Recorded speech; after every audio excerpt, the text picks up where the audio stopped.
I guess there comes a time in most people's lives when they're overwhelmed with a sense of nostalgia and seek to reclaim their youth in some way or another. That time came for me when I was in high school. I guess I need to elaborate a bit on this because that seems like an awfully young age for such sentiments. You see, I was a sickly child. I spent a long time confined to a hospital bed, watching other children play their games. In all honesty, I was a little jealous that I never had that experience, so I guess that's why I tried to capture that ephemeral nostalgia one night with my friends. I want to say we were all sophomores or juniors in high school at the time. I had a fairly tight-knit group of friends. We did almost everything together. We hung out, studied, and even experimented a bit with each other. I think it was that unity and bond that gave me the courage to even propose my childish idea.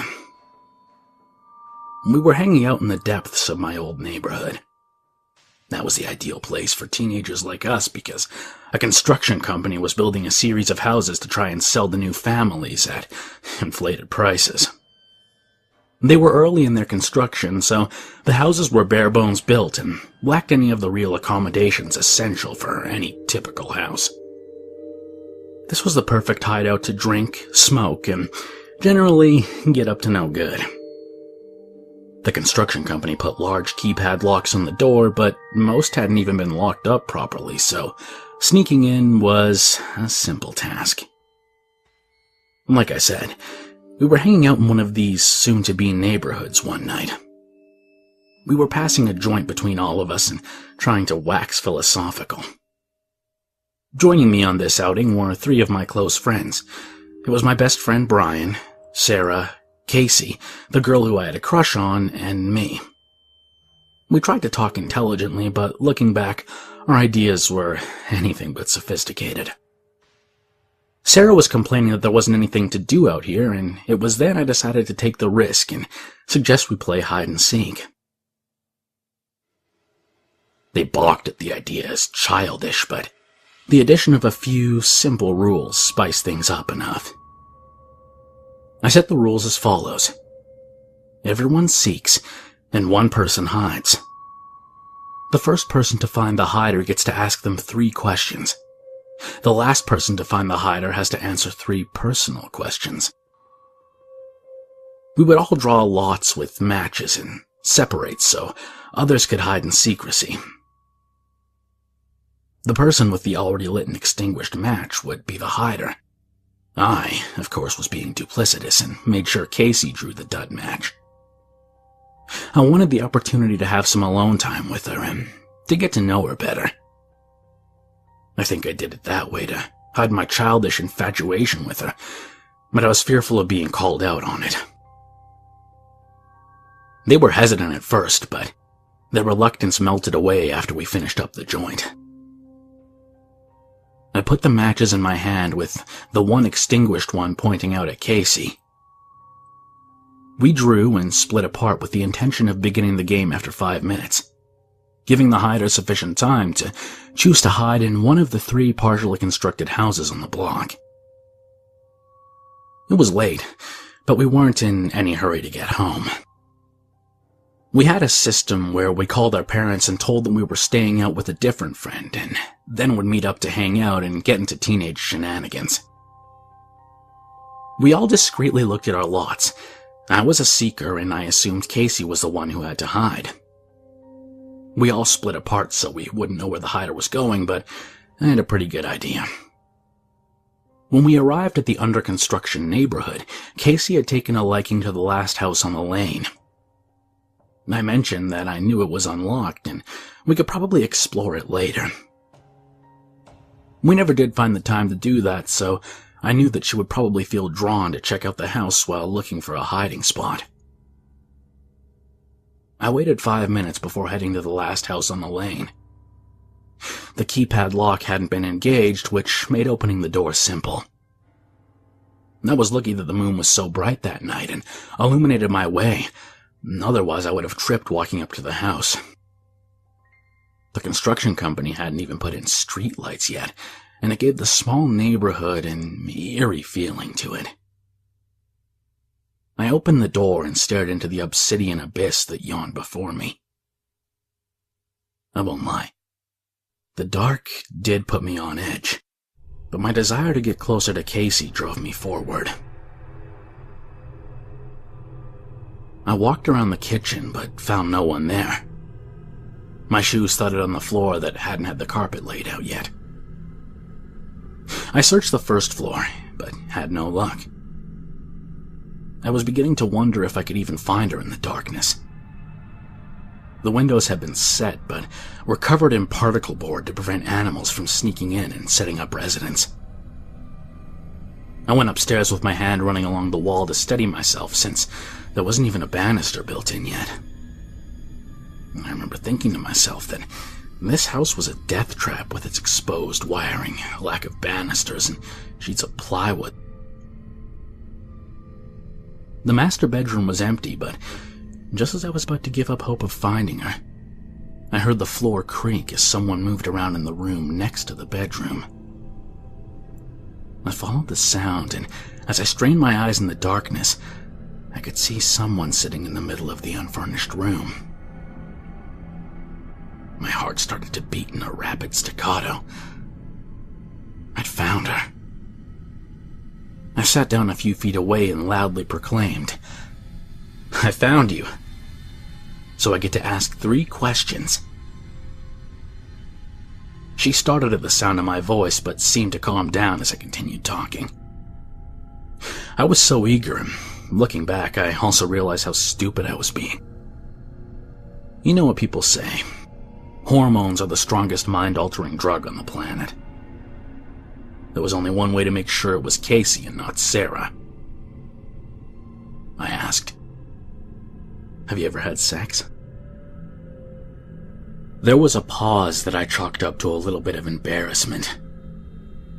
I asked this question because I knew from talking to Brian that Sarah was not a virgin, and I knew that Casey was from a drunken late-night conversation with Sarah in which she revealed a lot more than she should have about her friends. She answered, "No."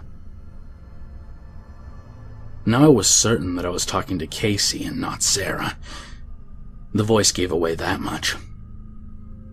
To be completely honest, my bravado had driven me this far forward, but couldn't carry me past the next threshold. Truthfully, I'm glad I chickened out on my next question. My next question was going to be, do you want to have sex? Once again, hormones. I didn't ask that boorish question. In fact, in that moment, my mind completely blanked, and all I could think of was Casey's sun-kissed hair or the way her smile sent a spark through me, and made my heart beat so fast I was worried that it would burst through my chest. We sat there in silence for a few moments as I tried to think of something to say to her. I kicked myself mentally, worrying that I was going to appear awkward to her. I would only get one opportunity to impress her, and if I blew it, any chance I had with her would be ruined. I finally managed to choke out, "I'm sorry, I don't know what to..." I was interrupted by her slowly sliding across the floor until we were just inches away. If I thought my heart was beating fast when I first saw her, now it was a jackhammer in my chest. She wanted to get closer to me. Was she attracted to me? Did she feel the same way I felt? Her action practically stole the words right out of my mouth. I couldn't say anything. I couldn't think straight. I became aware of a sound that was quiet at first, but had grown as she'd gotten closer to me. It was the sound of her breathing.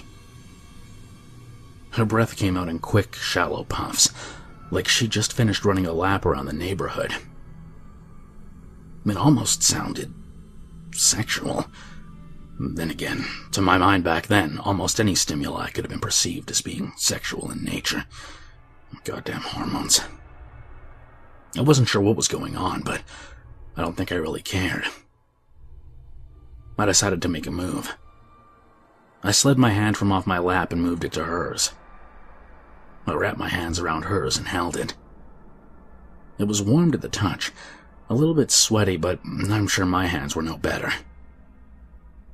Her breathing hitched as soon as my hand touched hers.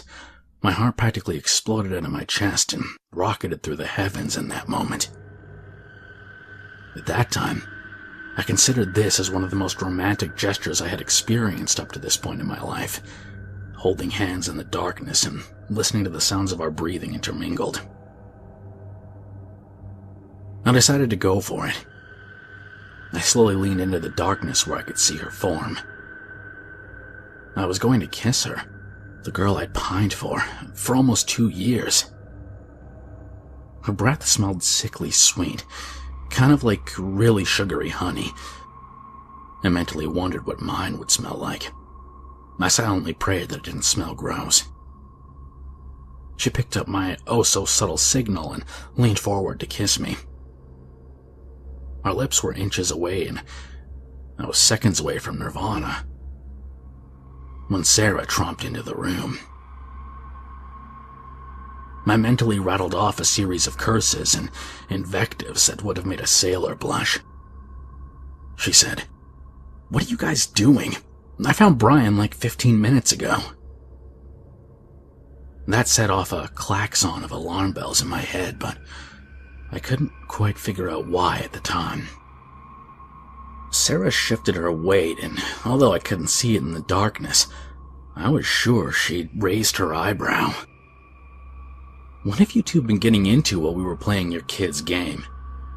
I understand, but don't make us jump through hoops and send me off tromping around in the dark looking for Brian while you two canoodle," I asked, dumbfounded. Brian was the one hiding?